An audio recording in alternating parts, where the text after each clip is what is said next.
শহীদ সরকারি কলেজ মুক্তাগাছা ময়মনসিংহের একাদশ দ্বাদশ শ্রেণীর ছাত্রছাত্রীদের অনলাইন ক্লাসে স্বাগত জানাচ্ছি।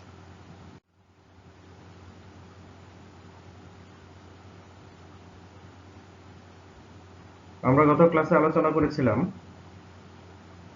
প্রকৃতি প্রত্যয়, কৃত প্রত্যয় শেষ করেছিলাম। আজকে আমরা আলোচনা করব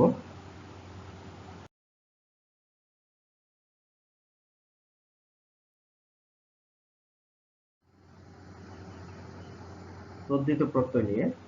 আমি তোমাদের সাথে আছি মানবরুজ্জামান, প্রভাষক, বাংলা বিভাগ, শহীদ সরকারি কলেজ মুক্তাগাছা ময়মনসিংহ।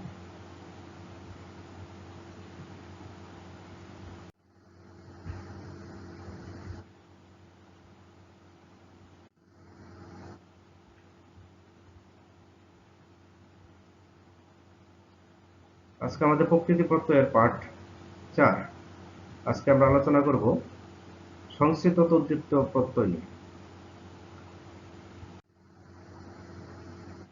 আর আজকে আমরা যা জানতে পারবো সেটা প্রকৃতি প্রত্যয় সম্পর্কে আমরা জেনেছি আগেই।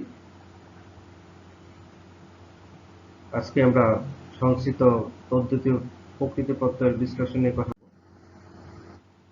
আমরা জানি যে আমাদের প্রকৃতি প্রত্যয় অর্থাৎ প্রত্যয় দুই প্রকার, কৃত প্রত্যয় এবং তদ্ধিত প্রত্যয়। আজকে তদ্ধিত প্রত্যয় নিয়ে আলোচনা করব। তদ্ধিত প্রত্যয় শব্দের আক্ষরিক অর্থ তাহার জন্য হিতকর, কিন্তু ব্যাকরণে এটি একটি প্রত্যয় হিসাবে ব্যবহৃত হয়। এই কারণে এর পূর্ণাঙ্গ নাম হলো তদ্ধিত প্রত্যয়। যেমন আমরা যদি উদাহরণ হিসেবে আনি, তরঙ্গ যোগিত, তরঙ্গিত, মেধা যোগ দিন, মেধাবী, এগুলো আমাদের তদ্ধিত প্রত্যয়। তদ্ধিত প্রত্যয় আমরা জানি যে শব্দের মূল অংশের সাথে অতিরিক্ত অংশ যুক্ত হবে। শব্দের মূলের সাথে যদি অতিরিক্ত অংশ যুক্ত হয় তাকে আমরা তদ্ধিত প্রত্যয় বলি। এবং এই তদ্ধিত প্রত্যয় আলোচনা করতে যে আজকে আমাদের গুণ এবং বৃদ্ধির প্রয়োজন হবে। আমরা এর আগে এগুলো আলোচনা করেছিলাম, আশা করি তোমাদের মনে আছে। আমরা জানি যে গুণ এবং বৃদ্ধি হলো আদি স্বরে পরিবর্তন হয়। যদি এ থাকে, শব্দে যদি এ থাকে, তো পরিবর্তন ক্ষেত্রে আমরা হ্রস্বই কিংবা দীর্ঘই নিয়ে আসবো। যদি উ থাকে, আমরা বিশ্লেষণের ক্ষেত্রে মূল শব্দে হ্রস্ব অথবা দীর্ঘ নিয়ে আসবো। আর অর যদি থাকে তাহলে রি নিয়ে আসবো। এর ক্ষেত্রে আমাদের কিছু পরিবর্তন করতে হবে। যদি আ থাকে, অ নিয়ে আসবো। ওই যদি থাকে, হ্রস্বই অথবা দীর্ঘই নিয়ে আসবো। ও থাকলে আমরা হ্রস্ব কিংবা দীর্ঘ নিয়ে আসবো। আর থাকলে রি নিয়ে আসবো। তাহলে আমরা যদি দেখি যে আমাদের তদ্ধিত প্রত্যয়, বাংলা ভাষার তদ্ধিত প্রত্যয় 3 প্রকার: সংস্কৃত তদ্ধিত প্রত্যয়, দেশি তদ্ধিত প্রত্যয়, বিদেশি তদ্ধিত প্রত্যয়। সংস্কৃত তদ্ধিত প্রত্যয় আমরা জানি বাংলা ভাষার বহু শব্দ সংস্কৃত থেকে সরাসরি প্রবেশ করেছে। এই সকল শব্দের কোনটি সংস্কৃত বানান রীতি অনুসারে বাংলাতে পাওয়া যায়, যেমন কায়। আবার কিছু শব্দ বাংলা বানান রীতি দ্বারা পরিবর্তিত হয়ে ব্যবহৃত হয়, যেমন সংস্কৃত সূর্য থেকে আমরা বাংলায় পাই সূর্য। এই প্রভেদটুকু ধরে নিয়েই এসব শব্দকে সংস্কৃত শব্দ হিসেবে বিবেচনা করা হয়। এই সকল শব্দের ভিতর একটি বড় অংশ তদ্ধিত প্রত্যয় দ্বারা সাধিত। সংস্কৃত সকল ধরনের শব্দ বাংলাতে ব্যবহৃত হয় না।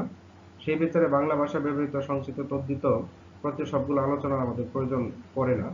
বাংলা ব্যাকরণে সংস্কৃত তদ্ধিত প্রত্যয় গুলো নৈর্বচনিক, অর্থাৎ যে সকল সংস্কৃত বাংলা ভাষায় প্রবেশ করেছে, যে সকল শব্দ দ্বারা আমাদের বাংলা ব্যবহৃত শব্দগুলো সাধিত হয়েছে, সেগুলো সংস্কৃত তদ্ধিত প্রত্যয়।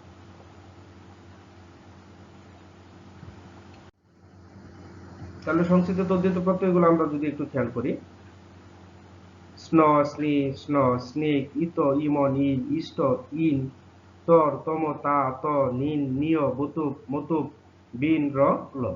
আমরা মোটামুটি এই কয়টা সংস্কৃত তদ্ধিত প্রত্যয় নিয়ে আজকে আমরা কথা বলবো। তোমরা একটু মনোযোগ দিয়ে খেয়াল করো বা মনোযোগ দিয়ে একটু বোঝার চেষ্টা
তারপরে দেখো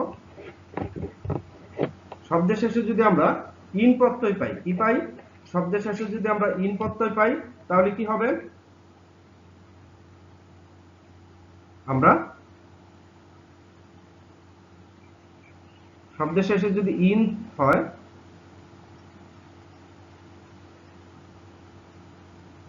দেখো আছে কি ইন, ইন প্রত্যয়টার কি হবে না, আমাদের কোনো পরিবর্তন হবে না। ইন প্রত্যয়টার কি হবে না, পরিবর্তন হবে না। তবে বহুবচনের একবচন করতে যেয়ে কি হবে, আমাদের এখানে ইন প্রত্যয়ের জায়গায় কি হবে, দীর্ঘ থাকলে সেখানে আমরা ইন প্রত্যয় নিয়ে আসবো। যেমন জ্ঞান যোগ ইন জ্ঞানীন, গুণ যোগ ইন গুণিন। দেখো এখানে জ্ঞানী আছে, তাহলে আমাদের শেষে কি আছে, দীর্ঘ আছে, তাহলে দীর্ঘ থাকলে আমরা কি নিয়ে আসবো, ইন প্রত্যয় নিয়ে আসবো। তাহলে জ্ঞান যোগ ইন, এখানে দেখো যদি শুধু গুণী বলি আমরা, তাহলে এখানে কি আছে, এই দীর্ঘিকারের পরিবর্তে আমরা কি প্রত্যয় নিয়ে আসবো, ইন নিয়ে আসবো। তাহলে গুণ যোগ ইন হয়ে গেল কি আমাদের গুণী, গুণী। তারপরে দেখো আমাদের আছে তা প্রত্যয় আছে, তা প্রত্যয় কোনো পরিবর্তন হবে না। যেমন বন্ধুতা, শত্রুতা, শেষে কি আছে, তা আছে, তা শুধু তাই লিখবো আর মূল শব্দটা লিখে দেবো। তাহলে বন্ধু যুক্তা, শত্রু যুক্তা হয়ে গেল কি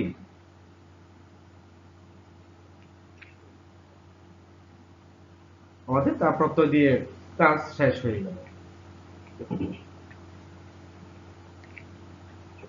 এরকম আমরা যদি আরো বলি জনতা, জনযোগ তা, আর আমরা বলতে পারি ভদ্রতা, মধুরতা, শিষ্টতা, সততা, গ্রাম্যতা, শীতলতা ইত্যাদি। তারপরে আছে তয় বয় ত। তাহলে দেখো একটা উদাহরণ যদি বলি মহত্ব, তাহলে মহৎ যোগ ত, গুরুত্ব গুরু যোগ ত হয়ে গেল কি আমাদের। তাহলে এটাও আমাদের এই প্রত্যয়টাও কিন্তু আমাদের সহজ, অর্থাৎ যা প্রত্যয় শব্দের শেষে যা থাকবে আমরা শুধু কি সেটা মূল শব্দের সাথে লিখে দিলেই কিন্তু কি আমাদের শব্দের বিশ্লেষণ হয়ে যাবে। এটাও খুব বেশি কঠিন না, কিছু কিছু শব্দ আছে যে আমরা খুব সহজেই কি করতে পারবো, সহজে আমরা বিশ্লেষণ করতে পারবো। যেমন সত্যবিধান, নত্য, সত্য, নত্য, সতীত্ব, কর্তৃত্ব, কৃতিত্ব ইত্যাদি, পশুত্ব, দেবত্ব, এরকম আমরা আরো অনেক শব্দ বলতে পারি। তারপর দেখো আছে আমাদের তর এবং তম, এগুলো শব্দের শেষে কি আসে, অতি সায়নে ব্যবহৃত হয়। যেমন মধুর তর, তাহলে তর আমাদের প্রত্যয় আলাদা হয়ে গেল, এর সাথে কি মূল শব্দ হলো মধুর। তারপর আমরা যদি বলি প্রিয় তর, তরটা আলাদা করলে থাকে কি প্রিয়, প্রিয় যোগ তর।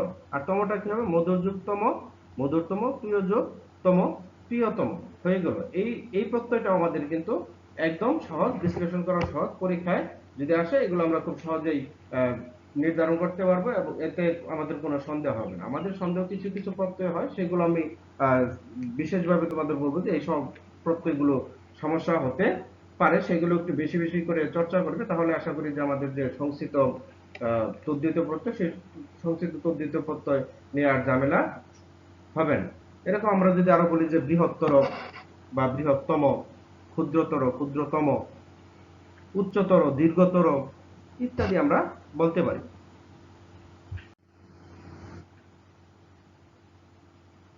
তারপরে দেখো আমাদের আছে শব্দের শেষে যদি ইন থাকে আমরা প্রত্যয় হিসাবে নিয়ে আসবো কি নিন। ইন যদি থাকে আমরা প্রত্যয় হিসাবে নিয়ে আসবো নিন। তাহলে দেখো নবীন, নবযোগ নিন হয়ে গেল কি নবীন। কুলীন, কুলযোগ ইন হয়ে গেল কি কুলীন। এরকম আমরা আরো বলতে পারি সর্বজনীন, বিশ্বজনীন, গ্রামীণ, সমকালীন, নবীন, প্রাচীন ইত্যাদি আমরা বলতে পারি। তারপর দেখো একদম সহজ, আমাদের এটা মনে রাখতে হবে, যদি কোনো শব্দের শেষে বান আসে, যেমন গুণবান, দয়াবান, বান যদি পাই আমরা, তাহলে আমাদের প্রত্যয় হিসাবে নিয়ে আসতে হবে কি বোতক। কি নিয়ে আসবো আমরা, বোতক নিয়ে আসতে হবে।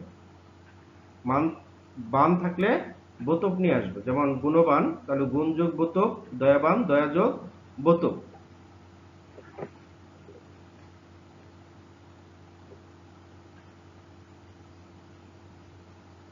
এরকম যদি আমরা বলি বিদ্যাবান, তাহলে বিদ্যা যোগ বোতক, বলবান, বল যোগ বোতক, কীর্তি, এরকম আমরা আরো বলতে পারি ফলবান, ধনবান, জ্ঞানবান, শ্রীমান, ধীমান ইত্যাদি।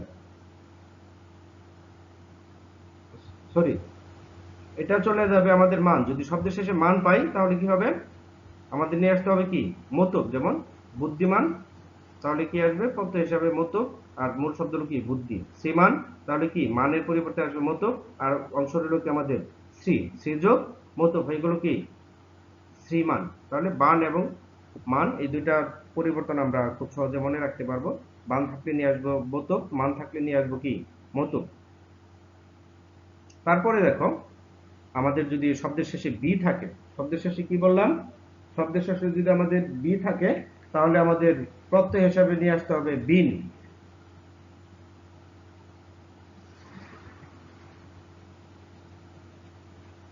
যেমন মায়াবী, দেখো মায়া বি, বয় ঋষিকের আছে, তাহলে কি আমরা বি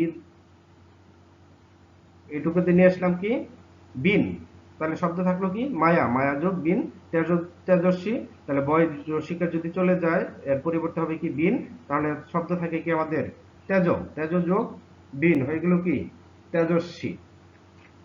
এটাও কিন্তু সহজ, আমাদের শুধু বি থাকলে কোন প্রত্যয়টা আনবো সেটা যদি আমরা একটু মনে রাখি তাহলে আমরা খুব সহজেই এই প্রত্যয়টাও নির্ধারণ করতে পারবো। এরকম আরো যদি আমরা বলি তোমার মেধাবী, তাহলে মেধাবী কি হবে, বিতে চলে আসবে বিন, তাহলে মেধা যোগ বিন। যশস্বী, তাহলে ওই যে বয় ঋষিকের চলে আসবে কি বিন, যশস যোগ বিন হয়ে গেল কি যশস্বী। তারপরে দেখো র আছে, র থাকলে র কোনো পরিবর্তন হবে না, যেমন মধুর, তাহলে মধু যোগ র, মুখর, মধু যোগ র, মুখর। তারপরে আছে কি আমাদের ল, ল থাকলে আমাদের কি হবে না, কোনো পরিবর্তন হবে না, যেমন আমরা যদি বলি শীতল, শেষে ল আছে, ল প্রত্যয় চলে আসলে থাকে শীত। বৎসল, ল চলে গেলে লটা আমাদের প্রত্যয়, তাহলে ল আলাদা করে ফেললাম, থাকলো কি বর্ষযোগ ল, বর্ষ। এখন আসো আমাদের যে এই অপ্রত্যয়, এই অপ্রত্যয় আমাদের এখানে গুণ বৃদ্ধির কিছু বিষয় আছে, সেগুলো আমাদের একটু মনে রাখতে হবে।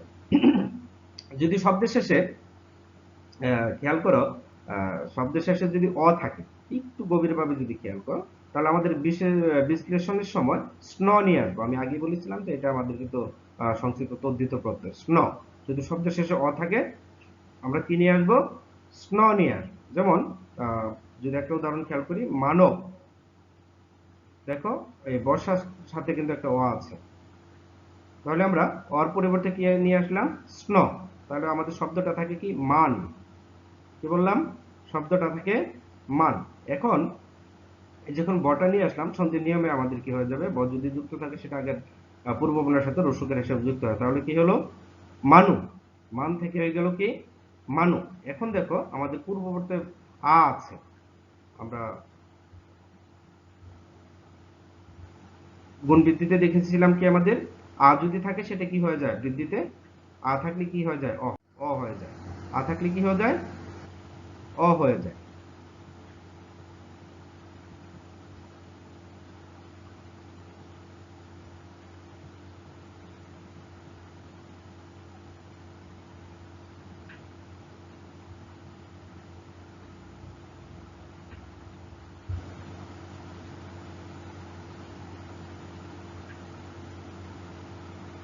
এরকম আমরা আরো যদি উদাহরণ খেয়াল করি,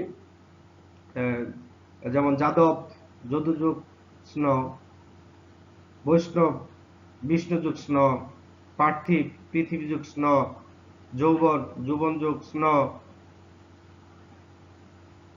শরীর, শরীরযুগ স্ন ইত্যাদি আমরা বলতে পারি। তারপর দেখো আমাদের আছে ই প্রত্যয়, যদি শব্দের শেষে ই থাকে তাহলে আমরা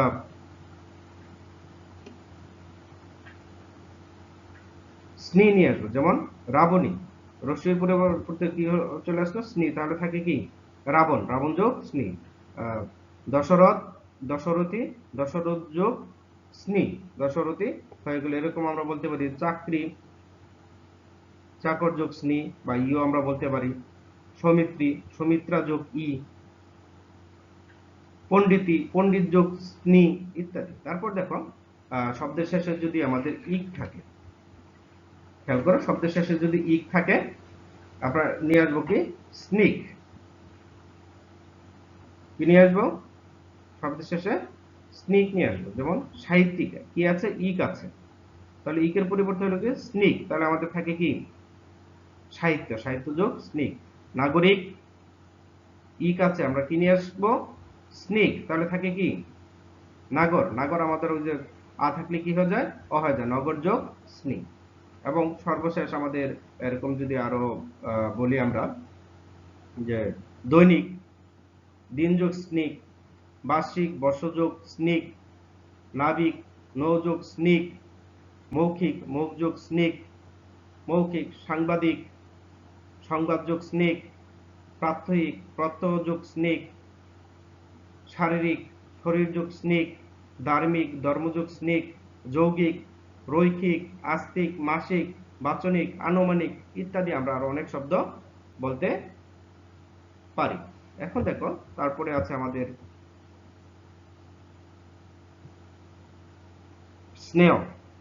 তাহলে শব্দের শেষে যদি এও থাকে, শব্দের শেষে এও থাকলে আমরা কি নিয়ে আসবো? স্নেহ নিয়ে আসবো। যেমন আগ্নেয়, স্নেহ আছে, এও আছে, তাহলে কি থাকে? এও চলে গেলে থাকে কি আগ্ন। তাহলে আগ্ন আমাদের মূল শব্দ নাই, এর মূল শব্দ হলো কি অগ্নি। তারপরে বাগ্নেয়, এও আছে, তাহলে কি থাকে? বাগিন। তাহলে বাগিনে আমাদের কোন শব্দ নাই, হলো কি ভগিনী। ভগিনীর যোগ স্নেহ।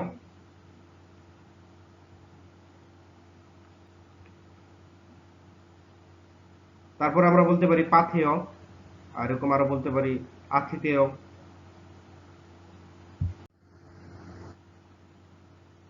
তাহলে এই হলো মোটামুটি আমাদের সংস্কৃত তদ্ধিত প্রত্যয়। আমাদের আর রয়ে গেল বিদেশি তদ্ধিত প্রত্যয় এবং বাংলা তদ্ধিত প্রত্যয়। এই দুইটা প্রত্যয় নিয়ে আমরা আগামী ক্লাসে কথা বলবো। তোমরা একটু দেখে নেবে যে বিদেশি প্রত্যয়গুলো কি, তদ্ধিত প্রত্যয়গুলো কি কি আছে, বাংলা তদ্ধিত প্রত্যয়গুলো কি কি আছে, এগুলো একটু মুখস্থ করার চেষ্টা করবো। আমরা আগামী ক্লাসে এগুলো নিয়ে,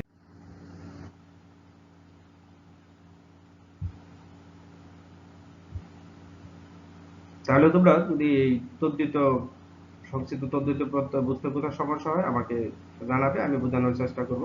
আর এর মধ্যে তোমরা আহ, বাংলা তদ্ধিত প্রত্যয় এবং বিদেশি প্রত্যয়গুলো একটু মুখস্থ করবে। এই দুইটা প্রত্যয় খুব কঠিন না, এগুলোর খুব বেশি পরিবর্তন হয় না, যত পরিবর্তন হয় সেগুলো নিয়ে আমরা আগামী ক্লাসে কথা বলবো। সে পর্যন্ত তোমরা ভালো থেকো, সুস্থ থেকো এবং নিরাপদে থেকো এবং পড়াশোনাটা চালিয়ে যেও। এতক্ষণ তোমরা সাথে থাকার জন্য ধন্যবাদ জানাচ্ছি। আল্লাহ হাফেজ।